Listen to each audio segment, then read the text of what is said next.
Bonjour et bienvenue à la première vidéo du chapitre traitement de données du programme de 4e. Dans cette vidéo, nous allons faire un rappel sur ce qui a été vu en 5e en traitement de données et nous allons parler de la moyenne. Bon, les traitements de données permettent de recueillir et d'analyser des informations sur une situation spécifique dans laquelle nous avons beaucoup de données. Vous avez vu ça en 5e. Si vous voulez, vous pouvez vous reporter aux vidéos de la classe de 5e sur le traitement de données. Si vous avez besoin juste d'un petit rappel, je vais le faire maintenant. Vous pouvez représenter des données sous forme de liste. C'est la manière la plus précise mais la moins pratique, comme nous allons le voir bientôt. Vous pouvez représenter des données sous forme de tableau d'effectifs, sous forme de tableau de fréquence, ou sous forme de diagrammes, qui peuvent être soit des diagrammes en bâton, soit des diagrammes circulaires, soit des histogrammes, soit des diagrammes en bande, ou alors il existe plein d'autres sortes de diagrammes. Ces 4 sortes de diagrammes, ce sont les diagrammes que je présente dans les vidéos de 5e. Encore une fois, vous avez un cours complet dans les vidéos de 5e. Donc, je vais vous donner un petit exemple de situation. On a demandé aux élèves d'une classe combien de minutes ils mettent pour se rendre de chez eux jusqu'au collège. Et voici la liste de leurs réponses. Donc voilà, ça c'est la chose qu'on recueille en premier lieu. On demande chaque élève à son tour. Le premier élève a répondu « je mets 20 minutes », le deuxième « je mets 15 minutes », le troisième « je mets 30 minutes », etc. Donc nous avons là toutes les réponses, mais ce n'est pas très facile à traiter. Et n'importe quelle question qu'on pourrait vous poser, comme par exemple combien d'élèves ont mis moins de 15 minutes, c'est assez compliqué, il faut compter, on risque de se tromper. Donc ce n'est pas la meilleure manière de présenter les données.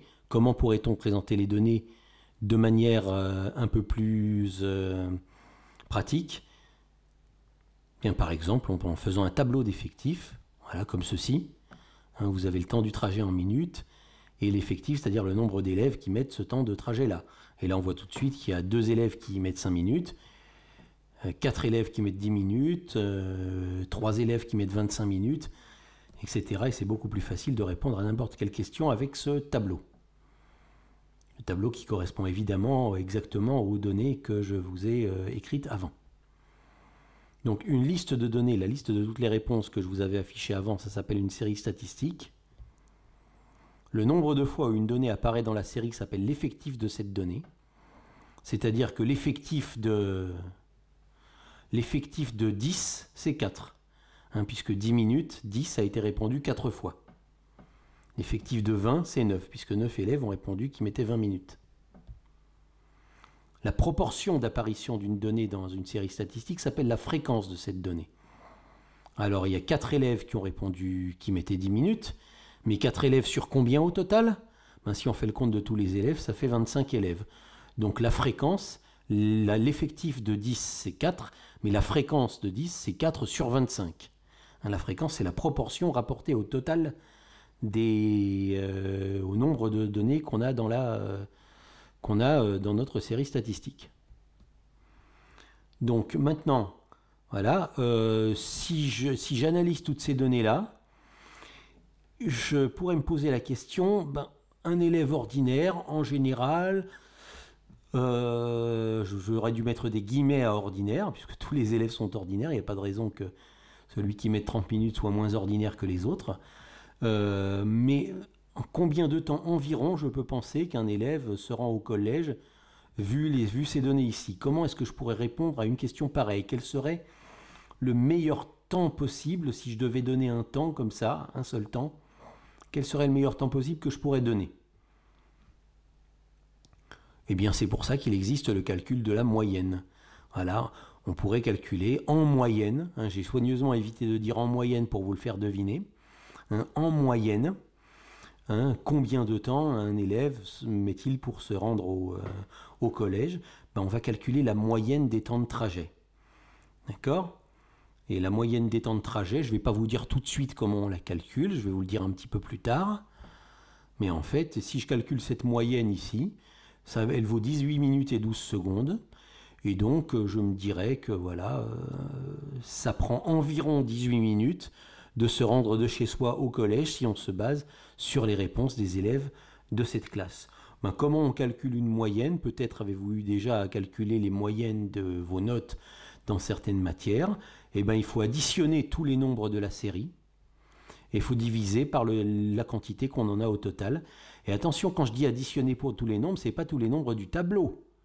C'est les nombres, c'est la liste des réponses. C'est la liste que j'ai effacée pour la remplacer par le tableau.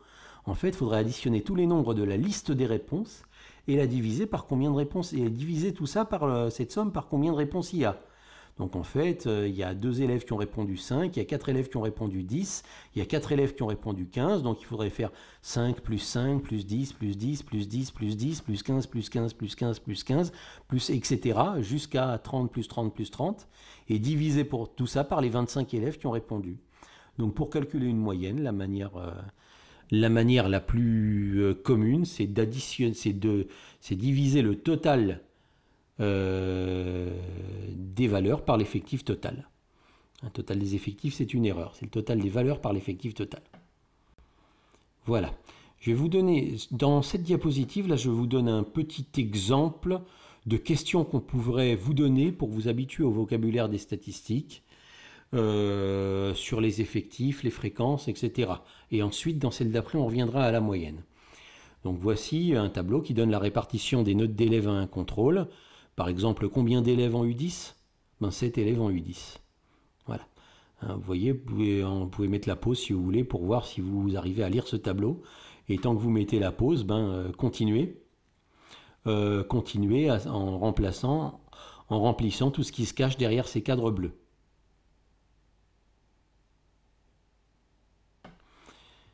Eh bien, voilà, l'effectif de la donnée 2, c'est-à-dire combien d'élèves ont eu 2 ? C'est 1. 2, c'est la donnée, donc c'est la note. L'effectif, c'est le nombre d'élèves. C'est 1, donc c'est pas 11, c'est pas 19. Là, si vous aviez répondu 11 ou 19, vous êtes trompé entre les effectifs et les valeurs. Les effectifs, c'est la ligne du bas. Traduction, qu'est-ce que ça veut dire, l'effectif de la donnée 2 et 1 ? C'est-à-dire, traduction, qu'est-ce que ça me dit sur les notes d'élèves et les contrôles ? Ça me dit qu'un seul élève a obtenu la note 2. L'effectif total, pour calculer l'effectif total, j'additionne tous les effectifs. Donc je fais 1 plus 1 plus 5 plus 7 plus etc. Tout le calcul que vous voyez, j'obtiens 25. Qu'est-ce que ça veut dire concernant les notes et les élèves ?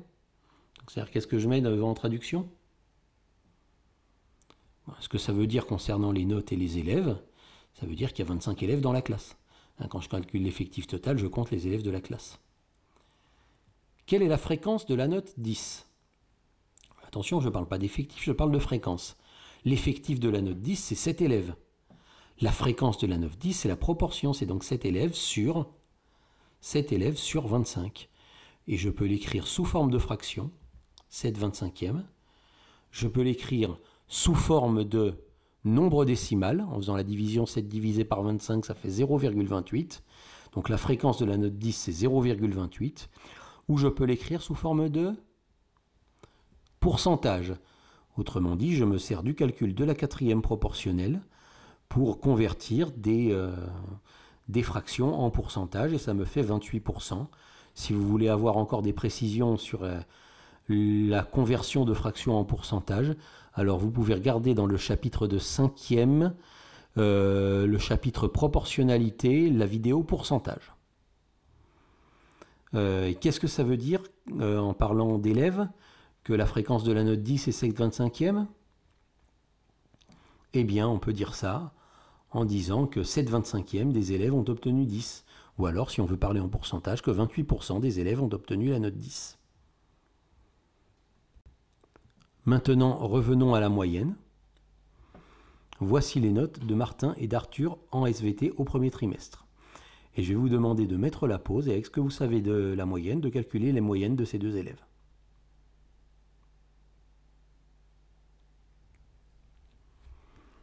C'est fait ? Eh bien, vérifions vos réponses. Alors, voici le calcul. Alors, vous pouvez constater que la moyenne, il y a une notation mathématique de la moyenne. En général, on met X avec une petite barre au-dessus. Alors la notation X avec une barre au-dessus, comme vous la voyez, ça veut dire moyenne en statistique. Donc quand on voudra calculer la moyenne, on se servira de cette notation. Alors que veut dire le petit m? Ben, comme je calcule deux moyennes, celle de Martin et celle d'Arthur, et qu'il faut que je les différencie, eh bien j'ai appelé et j'ai mis M pour Martin, et puis je mettrai A pour Arthur. Et donc comment on calcule la moyenne? Ben, on additionne toutes les notes, et comme il y a 5 notes, on divise par 5. Donc 9 plus 12 plus 11 plus 10 plus 13 divisé par 5, ça fait 11. Donc en fait, Martin a eu 11 de moyenne. Et maintenant pour la moyenne d'Arthur, je fais toujours ce petit X avec une barre, et cette fois je mets un A pour Arthur. Voilà, donc j'additionne toutes ces notes, 3 plus 18 plus 19 plus 15, et il a eu 0, donc il faudrait que je mette plus 0, mais je peux aussi ne pas le mettre parce que ça ne change rien au calcul d'additionner 0. Et je divise par 5 parce que le 0 compte pour une note et qu'il y a eu 5 notes. Et donc je fais le résultat de ce calcul, c'est 11 aussi. Donc Arthur aussi a eu 11 de moyenne. Donc Martin et Arthur ont eu la même moyenne tous les deux. Voilà. À votre avis, est-ce qu'ils auront la même appréciation sur le bulletin?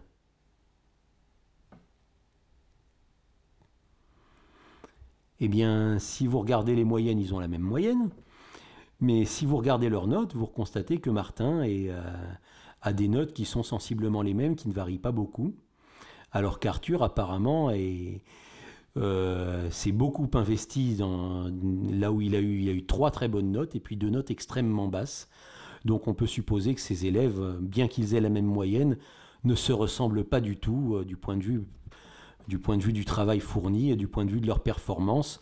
Ça, c'était pour vous montrer que la moyenne, on lui accorde beaucoup d'importance, mais en fait, il ne faut pas lui accorder trop d'importance parce qu'elle ne dit pas tout. Elle ne vous donne pas tous les renseignements. Il ne faut pas vous imaginer que quand vous avez la moyenne, vous savez tout sur une série statistique. Là, vous avez 2 élèves qui ont la même moyenne et qui ont l'air, d'après les notes qu'on a obtenues, d'être très différents l'un de l'autre. Donc la moyenne donne une information sur le total des valeurs, mais elle ne décrit pas le comportement de la série statistique sur le total des valeurs. Ça veut dire que pour avoir eu 11 de moyenne en 5 notes, ils ont eu tous les deux 55 points au total. Si on additionne toutes leurs notes de contrôle, ils ont obtenu 55 points au total tous les deux. Maintenant, ils ne les ont pas obtenus du tout de la même manière, ni en fournissant le même travail. Voilà ce qu'on pouvait dire sur le calcul de la moyenne simple. Dans la vidéo suivante, nous allons voir comment calculer une moyenne pondérée, c'est-à-dire une moyenne avec des coefficients.